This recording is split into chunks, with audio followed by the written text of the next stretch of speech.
तो जब हम तो जब हम मैनुअली डेटा अपलोड कर देंगे, इंटर डेटा में जाके हम लोगों ने डेटा वहाँ पे पेस्ट किया, पेस्ट करने के बाद हमारे पास डेटा इस फॉर्म में शो हो जाएगा।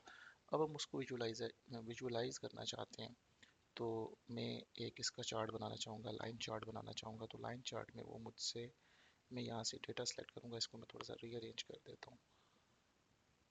तो रीअरेंज करने के बाद यहाँ पे जाके एक्स एक्सिस में मैं लेट्स से डेट सेलेक्ट करना चाहता हूँ, मंथ एंड डे।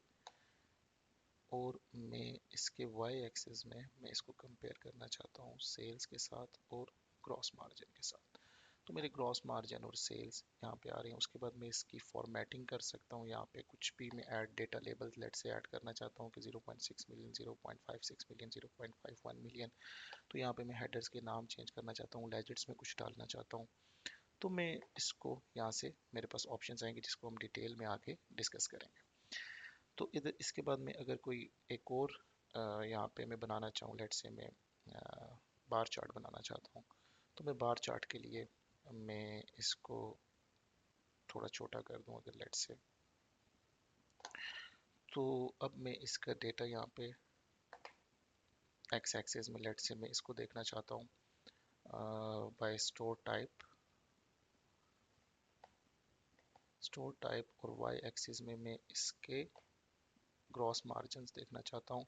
तो मुझे बता बता रहा है कि डिजिटल के क्या है, कोर के क्या है, लोकल के क्या है। और वही उसी तरह मैं इसको अगर करना चाहूँ, इसकी फॉर्मेटिंग करना चाहूँ, तो फॉर्मेटिंग में मैं सारा कुछ यहाँ से कर सकता हूँ। साइज एंड स्टाइल, टाइटल में इसका चेंज करना चाहूँ, एक्स एक्सिस में उसके उसका फॉन्ट साइज क्या होना चाहिए। तो everything I can do that, we will learn about that as well.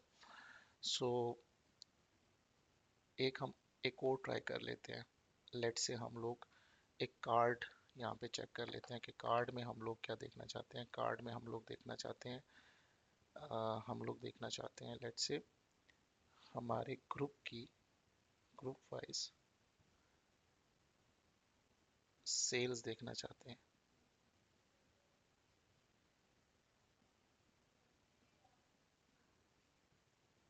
या इसको टेबल टेबल फॉर्म में लेके जाएं, या ये रेंज डेटा में इसको यहाँ से कर दूं। लेट से मैं ग्रुप वाइज देखना चाहता हूँ सेल्स। तो ग्रुप वाइज उसने मुझे सेल्स दी हैं। लेट से वुमेन्स की इतनी सेल्स हैं, मेंस की इतनी है, गर्ल्स की, बॉयज़ की 0.6 मिलियन। और इसको मैं अगर फिल्टर आउट करना चाहूँ, इसकी फॉर्मेटिंग करना चाहूँ, तो मैं डेटा लेबल्स बीच में लेके आना चाहूँगा। जूम स्लाइडर हम लोग डिस्कस करेंगे इसको, तो हम वो लेके आना चाहेंगे। मोर ऑप्शंस में कलर्स या बार्स जो हैं वो किस तरह होना चाहिए, ऑल कैटेगरीज हैं। कलर्स में यहाँ से डिसाइड कर सकता हूँ।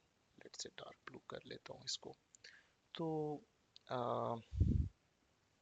so this is the basic thing which we have discussed about the Power BI build। तो जो हम लोगों ने बहुत सी जगहों पे अगर आप गलत चूज़ कर जाते हैं, कोई गलत उसकी फ्लो चूज़ कर जाते हैं, तो वो आपको खुद रिकमेंड कर देता है बाय सिलेक्टिंग द ऑप्शन, जिसमें आप यहाँ से उसको ऑप्शन देते हैं कि अरेंज डेटा फॉर मी। तो वो आपको अरेंज भी करके दे देता है power BI. So but this is a very hectic thing, और बहुत टाइम टेकिंग और टाइम कंज्यूमिंग है कि हम मैनुअली डेटा पुट करते रहें, मैनुअली डेटा उसमें डालते रहें।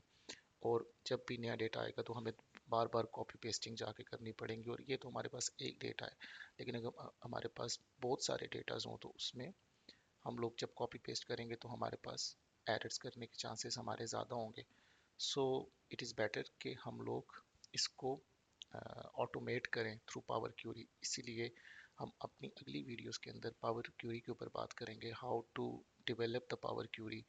और हम लोग उसमें बात करेंगे सेल्स के ऊपर, बात करेंगे कॉस्ट के ऊपर, बात करेंगे। We will use these files जिसमें हमारे पास सेल्स हैं, रिटेल कॉस्ट है, और स्टोर डिटेल्स हैं, स्टोर साइज़ है, मतलब साइज़ वाइज हमारा कितना रेंट है, प्रॉपर एनालिसिस हमारी स्टोर टाइप वाइज कितनी सेल्स हैं, ग्रॉस मार्जिन्स कितने हैं, हम टारगेट्स को मीट कर रहे हैं कि नहीं कर रहे। So all these things we will discuss in our next video. So stay tune, take care, अल्लाह हाफिज़।